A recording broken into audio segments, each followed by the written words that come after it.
भाभी, ये मम्मी जी को क्या हो गया है? सुबह से बात पे डांटे जा रही है। अरे रीता, तुम माँ जी की बातों पर ध्यान मत दिया करो। मैं तो कई साल से ये सब देख रही हूँ और मम्मी की बातों को झेलती रही हूँ। हाँ भाभी, पापा जी को कोई भी टेंशन हो, मम्मी हम पर ही निकालती है। या जेठ जी की टेंशन हो या इनकी टेंशन हो, वो बाहर से कोई भी टेंशन लाए, मम्मी जी को बताते हैं। हमें नहीं बताते, तो फिर मम्मी सारे घर को सर पर उठा लेती है। मम्मी हमें साफ साफ बात नहीं बताती, बस गुस्सा किए जाते हैं। इसलिए मुझे उन पर बहुत गुस्सा आता है। ये किचन में क्या पंचायत लगा रखी है तुम दोनों ने? अरे कोई बात नहीं मम्मी जी, वो मैं भाभी से पूछ रही थी कि क्या बनाना है शाम के खाने के लिए। शाम की फिक्र तुम्हें अभी से नहीं लगी? जी मम्मी, वो एक्चुअली शाम को मेरी बारी है ना खाना बनाने की, इसलिए मैं भाभी से पूछ रही थी। मैंने तुम लोगों को कितनी बार समझाया है, जब घर के मर्द परेशान हो या किसी टेंशन में हो तो जल्दी जल्दी अपना काम खत्म कर लिया करो, ताकि घर में कोई हलचल ना हो और सुकून रहे। और कम से कम बिन मांगे 4 बार चाय पूछ लिया करो। जी मम्मी जी। और छोटी बहू कहाँ है? वो नहीं दिखाई दे रही। वो मम्मी जी, मैंने आयशा से कहा था कि परी को होमवर्क करवा दे और तुम्हारे हिस्से का काम मैं कर लूंगी।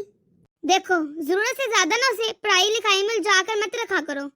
उसे भी अपने साथ घर के कामकाज सिखाओ, वरना पढ़ी लिखी है, कल को नौकरी करने को तैयार ही ना हो जाए।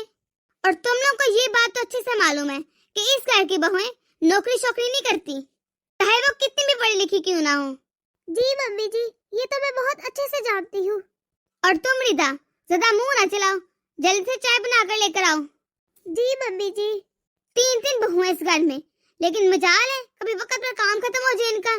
बस किचन में आके पंचायतें लगाई रखती हैं। देखिए ना भाभी, मम्मी जी का हमेशा से यही रोना लगा रहता है कि बस टेंशन है। साफ साफ बताती रही है कि क्या टेंशन है। जाने दो रीता, और तुम जल्दी जल्दी चाय बना लो, इससे पहले मम्मी किचन में दोबारा आ जाए खबर लेने के लिए। ठीक है भाभी। अरे आयशा, तुमने परी का होमवर्क करवा दिया? हाँ भाभी, करवा दिया। वैसे हमारी परी बहुत होशियार है, उसे मेरी मदद की ज्यादा जरूरत नहीं है। वैसे भाभी, ये मम्मी जी को क्या हो गया है?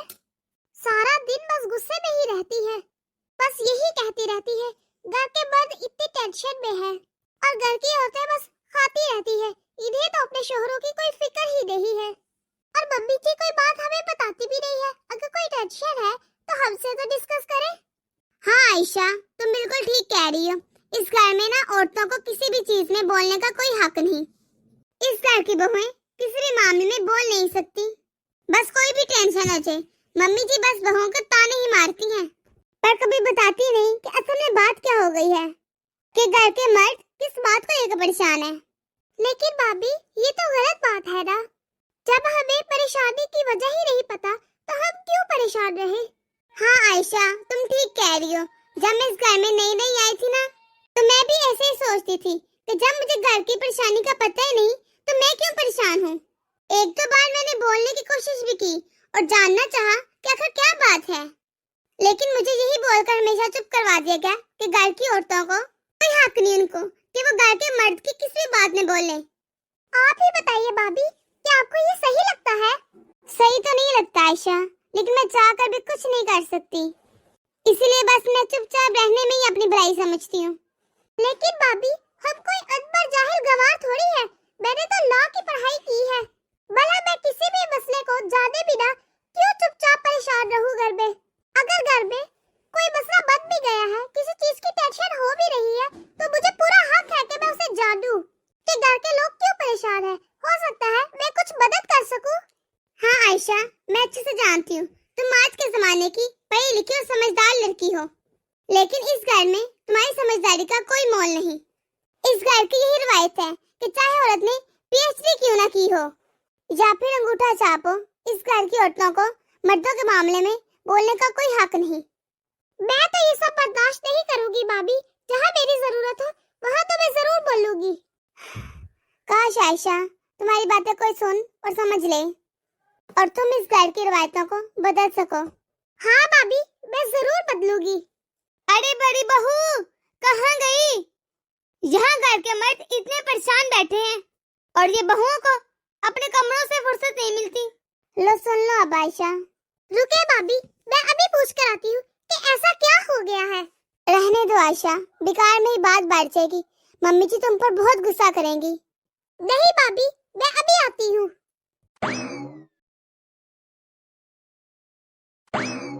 छोटी भाभी।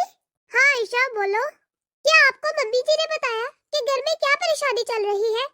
अरे आयशा, यहाँ कोई कुछ बताता ही तो नहीं है। यही तो इस घर का प्रॉब्लम है।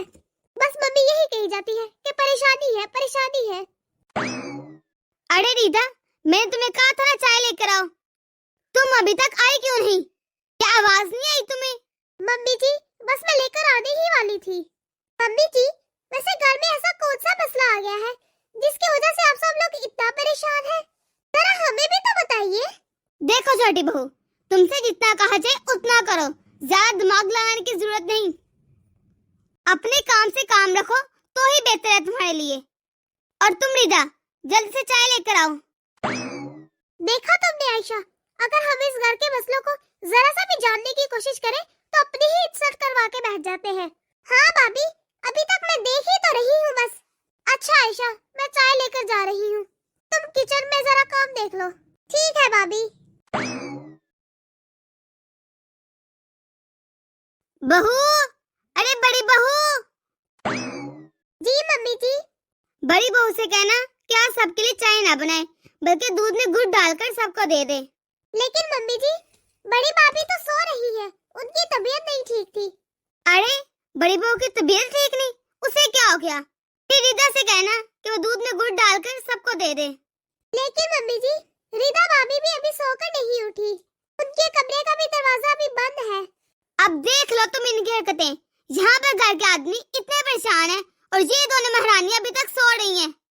जब दाएं दाने के लिए परेशान होंगी ना, तब देखूंगी कैसे सोएंगी भूखे पेट।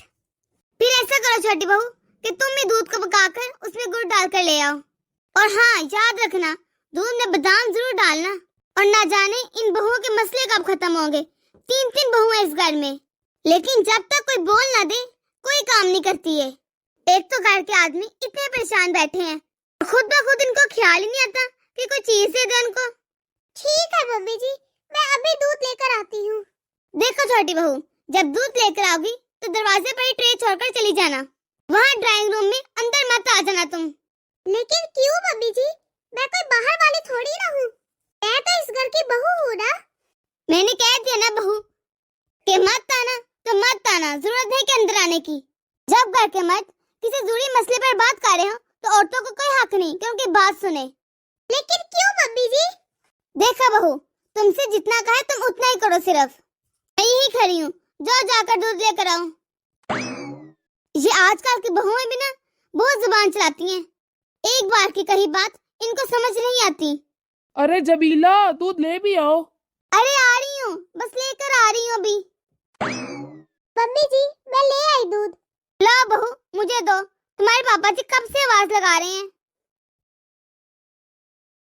अरे बहू, तुम कहाँ आ रही हो मेरे पीछे? यहाँ मेरे पीछे आने की कोई जरूरत नहीं, वहीं से लौट जाओ तुम। तुमने दूध दे दिया, तुम्हारा काम खत्म, बस अब जाओ यहाँ से। हरगिज नहीं जाऊंगी, मैं तो जरूर सुनूंगी कि आखिर क्या बात हो रही है इन घर के मर्दों में जो बहुओं को नहीं बता सकते। अरे आयशा, ये क्या तुम अभी तक यहीं खड़ी हो? जब मैंने तुमसे कहा है जाकर अपना काम करो तो क्यों खड़ी हो यहाँ? नहीं मम्मी जी, मैं जानना चाहती हूँ ऐसी भी कौन सी परेशानी है जो हम नहीं जान सकते। देखो आयशा, घर के मर्द बहुत ही गंभीर मसले में उलझे हैं, तो तुम्हारा यहाँ पर कोई भी काम नहीं है। तुम जाओ, जाकर किचन में काम देखो। लेकिन मम्मी जी, मैं कोई अनपढ़ गवार नहीं हूँ, मैंने लॉ की पढ़ाई की है। अगर कोई मसला है तो मुझे भी जानने का हक है। हो सकता है कि मैं उस मसले का हल निकाल लूं। इसलिए मम्मी जी, मुझे बात तो सुनने दे कि आखिर क्या बात हो रही है। मैं भी पापा जी की और बाकी सबकी मदद करना चाहती हूँ, उनके मसले को हल करना चाहती हूँ। ना सास का डर ना ससुर का डर, और बहू बन गई कलेक्टर। देखो बहू, चाहे तुमने लॉ की पढ़ाई की हो या CS किया हो, इससे हमें कोई लेना देना नहीं, लेकिन इस घर के कुछ असूल हैं और तुम्हें भी उन असूलों को मान कर चलना होगा। इसलिए मैं तुमसे कह रही हूँ कि जाओ यहाँ से। नहीं मम्मी जी, मैं यहाँ खड़ी होकर सब सुनूंगी, मैं नहीं जाऊंगी। अच्छा, अब समझ आया मुझे। तुम अपने पढ़े लिखे होने का रौब अपने घर के आदमी पे डालना चाहती हो। देखो छोटी बहू, तुम अपने पढ़े लिखे होने का रौब ना सिर्फ अपने मेके जाके ही जमाना। यहाँ तुम्हारा कोई रौब चलने वाला नहीं है, इसलिए चुपचाप यहाँ से चले जाओ। इसी में तुम्हारी बेहतरी है। चलो जाओ यहाँ से। मम्मी जी, ये आप क्या बोल रही हैं? मैं इस घर के आदमी पर अपना रौब नहीं जमा रही।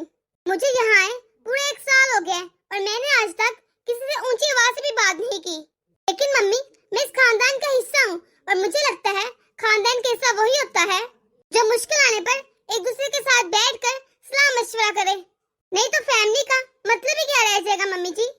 जब फैमिली पर कोई मुसीबत आई, अगर हम लोग मिलकर उस मुश्किल का हल ही नहीं निकाल सकते तो क्या फायदा फैमिली का?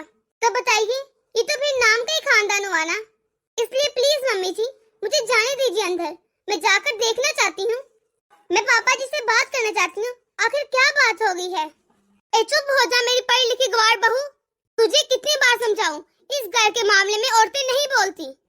अब मुझे देख लो, मैं इस घर की बड़ी हूँ। मेरी 3 बहू हैं, मतलब 3 बहुओं की सास हूँ मैं। लेकिन फिर भी इस घर में मेरा इतना रुतबा नहीं कि मैं अंदर जाकर आदमियों की बात सुन सके, उनको कोई मशवरा दे सकूं।